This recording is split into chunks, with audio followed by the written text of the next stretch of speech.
बिहार शिक्षक बहाली 2019-2021 की बड़ी खबरों के साथ मैं नीरज एक बार फिर आपके साथ। आज इस वीडियो में कई बड़े ज्वलंत मुद्दों पर चर्चा होगी।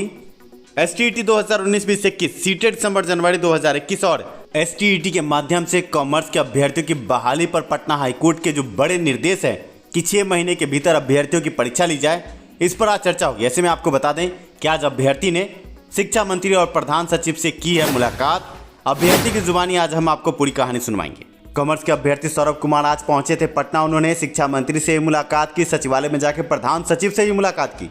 क्या कहा कॉमर्स के मुद्दे पर प्रधान सचिव ने, शिक्षा मंत्री ने, उन्हीं की जुबानी सुने, फिर आपको विश्लेषित करते हैं। आज सुबह 9:30 बजे शिक्षा मंत्री से हमारी मुलाकात हुई, जिसमें STET कॉमर्स के मुद्दे पर हमारी वार्ता हुई। इसमें उन्होंने पूछा कि क्या बात है, तो हमने बताया कि सर ऐसा बात है कि STET 2019 का जो परीक्षा हुआ था उसमें कॉमर्स के अभ्यर्थी को आवेदन करने के आमंत्रित कर दिया गया था। इसके बाद हम लोगों ने शिक्षा मंत्री से यह भी बताया कि हम लोग जो है प्रधान सचिव महोदय से भी जाकर के बात किए। उन्होंने बताया कि आपके अब जो है सो बहाली की प्रक्रिया बहुत दूर तक चली गई है। अब जो है एप्लीकेशन भी खुल चुका है पोर्टल। अब आगे हम कुछ नहीं कर सकेंगे। आपके लिए विचार किया जा रहा है। अगले बार जब स्टेट की परीक्षा होगी तो उसमें विशेष रूप से आपको जो है मौका दिया जाएगा। फिर हमने कहा कि सर हम लोग कोर्ट से गए हुए हैं, कोर्ट में जो है हमको 6 महीने का ऑर्डर दिया गया, उसके बाद नहीं मिला। इसमें बहाली का नाम नहीं दिया हुआ है, इसमें एग्ज़ाम का नाम दिया हुआ है। हमने बोला कि सर हम तो एग्ज़ाम के विषय में ही आपको बता रहे हैं, पहले एग्ज़ाम लीजिएगा तब तो बहाली कीजिएगा। तब उन्होंने हमारे आवेदन को स्वीकार किया और उसको अंडरलाइन करके अपने हित में रखा। अभी आपने सौरभ कुमार को सुना। उन्होंने साफ लफ्जों में कहा कि शिक्षा मंत्री ने ज्ञापन स्वीकार किया है। 6 महीने के भीतर अभ्यर्थियों की परीक्षा लेनी थी, पर 6 महीने बीत गए, अभी तक कोई कार्रवाई नहीं हुई। आप स्क्रीन पर देख सकते हैं प्रधान सचिव को जो उन्होंने ज्ञापन दिया, लिखा है सूचित करना है कि 2011 से 2021 तक की रिक्त सीटों पर उच्च माध्यमिक 10+2 के स्कूल में इकोनॉमिक्स शिक्षक की बहाली की जाए। अतः श्रीमान से निवेदन है कि उच्च माध्यमिक 10+2 के स्कूल में इकोनॉमिक्स शिक्षक की बहाली करने की कृपा करें। सौरभ कुमार द्वारा ये ज्ञापन दिया गया है। इसके अलावा भी एक बड़ा आवेदन दिया गया, उस आवेदन से भी आपको हम रूबरू कराएंगे। शिक्षा मंत्री और प्रधान सचिव से सौरभ कुमार ने मुलाकात की। उन्होंने जो वार्ता की है उससे आपको उन्होंने रूबरू कराया। आवेदन में क्या लिखा है आपके स्क्रीन पर, उससे भी हम आपको रूबरू कराते हैं। आवेदन प्रधान सचिव के नाम से आप स्क्रीन पर देख सकते हैं, CWJC 7427/2020 केस संख्या। ऐसे में आप समझ सकते हैं कि कॉमर्स के अभ्यर्थियों की बड़ी मांग है कि 2011 से 2021 के बीच कॉमर्स की सीट रहते हुए भी अभ्यर्थियों की बहाली नहीं हुई। साफ लफ्जों में लिखा है रिक्त सीट है, उसको भरने के लिए माननीय हाई कोर्ट द्वारा 6 महीने का समय दिया गया था। आवेदन में लिखा है सूचित करना है कि निम्नांकित विषयांकित वाणिज्य विषय में 2011 के बाद से अब तक कोई बहाली नहीं आई है।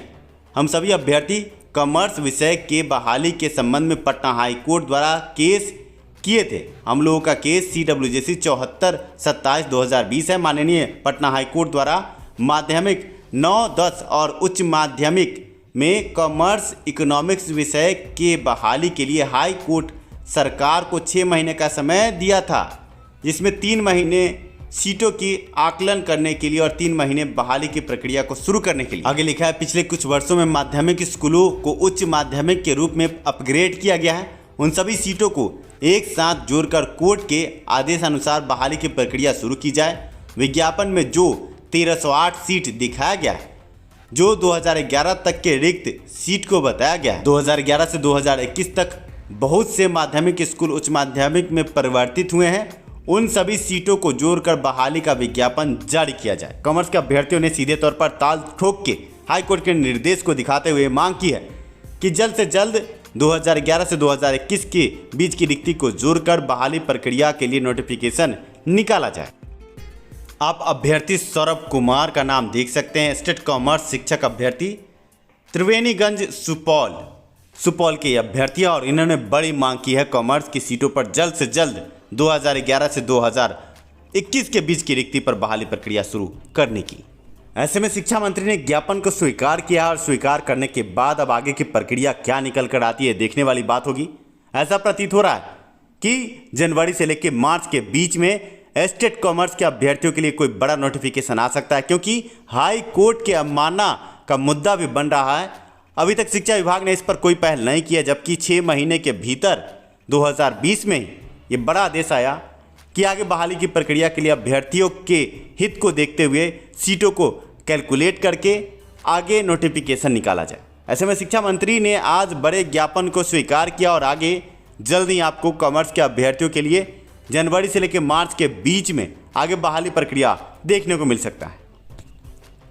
ऐसे में बात करेंगे छठे चरण की बहाली की और 7वें चरण की बहाली की भी, क्योंकि छठे और 7वें के बीच में सीटें दिसंबर और जनवरी अभ्यर्थी झूल रहे हैं, साथ में स्टेट अभ्यर्थी भी झूल रहे हैं। ऐसे में आपको बता दें कि छठे चरण की बहाली, दूसरे चरण की काउंसलिंग अभी भी बाकी है और बाकी जगहों पर काउंसलिंग के लिए आगे तिथि निर्धारित नहीं हो पा रही, क्योंकि लगातार चुनाव की प्रक्रिया आगे बढ़ रही है और सभी शिक्षकगण विभिन्न चुनाव प्रक्रिया में जुटे हैं। ऐसे में आप समझ सकते हैं कि नवंबर दिसंबर के बाद ही आगे छठे चरण में जहां भी काउंसलिंग की प्रक्रिया बाकी है वहां पे आगे काउंसलिंग होगी।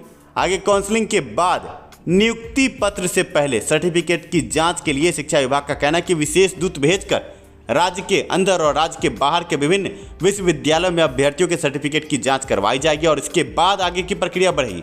ऐसे में छठे चरण की बहाली दिल्ली दूर नजर आती है। आपको बता दें कि अगर दिसंबर महीने में तीसरे चरण की काउंसलिंग, जो दूसरे चरण के विभिन्न नियोजन इकाई में बचे और रद्द किए नियोजन इकाइयों की सीट है जिस पर आगे काउंसलिंग की बात है, अगर वो काउंसलिंग होती है तो फिर आगे दिसंबर के बाद जनवरी फरवरी तक प्रमाण पत्रों की जांच होगी। और अभी जहां जहां काउंसलिंग हो गई है वहां भी प्रमाण पत्रों की जांच अटकी पड़ी है, वहां भी जांच होगी। जांच होते होते मार्च से अप्रैल गुजर जाएगा। अप्रैल के बाद या अप्रैल महीने में 94,000 शिक्षक बहाली के अभ्यर्थियों को आगे स्कूलों में भेजा जाएगा। इसके बाद फिर 2014 से 2021 के बीच के सीटों को रीकैलकुलेट किया जाएगा। मतलब साफ है कि 2 से 3 महीने रीकैलकुलेशन और कैबिनेट से पास कराने में भी लग सकते हैं। ऐसे में आप समझ सकते हैं कि 7वें चरण की बहाली अक्टूबर नवंबर से पहले आना नामुमकिन सा प्रतीत होता है। आप अभ्यर्थियों के बीच में बहुत तरह के भ्रम और भ्रांति फैलाए जाते हैं, पर हम आप अभ्यर्थियों को सही और सटीक जानकारी देते हैं। बात स्टेट अभ्यर्थियों की भी की जाएगी। स्टेट अभ्यर्थियों को बरगलाया जा रहा है, अभ्यर्थियों के बीच में भ्रम और भ्रांति की राजनीति की जा रही है। अभ्यर्थियों को यह कहा जा रहा है कि आगे बीपीएससी के माध्यम से जो स्टेट मेरिट और नॉट इन मेरिट अभ्यर्थी है उनकी फिर से एक और परीक्षा होगी। यह अभ्यर्थियों के बीच में भ्रम फैलाया जा रहा है, क्योंकि मेरिट और नॉट इन मेरिट अभ्यर्थियों की तरफ से पटना हाईकोर्ट में कई वाद दाखिल हैं और इन वादों की सुनवाई के बीच में ये भ्रम फैलाना कि बीपीएससी के माध्यम से परीक्षा पुनः होगी, सुपर टीटी होगी, ये सरासर अभ्यर्थियों के साथ खिलवाड़ है, अभ्यर्थियों की मानसिक स्थिति के साथ खिलवाड़ है।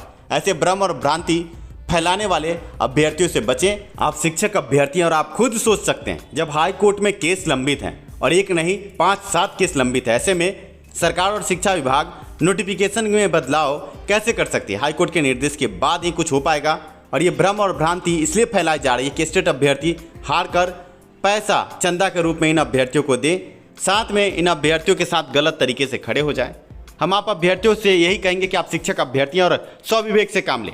आगे की खबरों के लिए बने रहें, जुड़े रहें शिक्षा सुधार और रोजगार के साथ। वीडियो पसंद आया हो तो लाइक ज़रूर करें।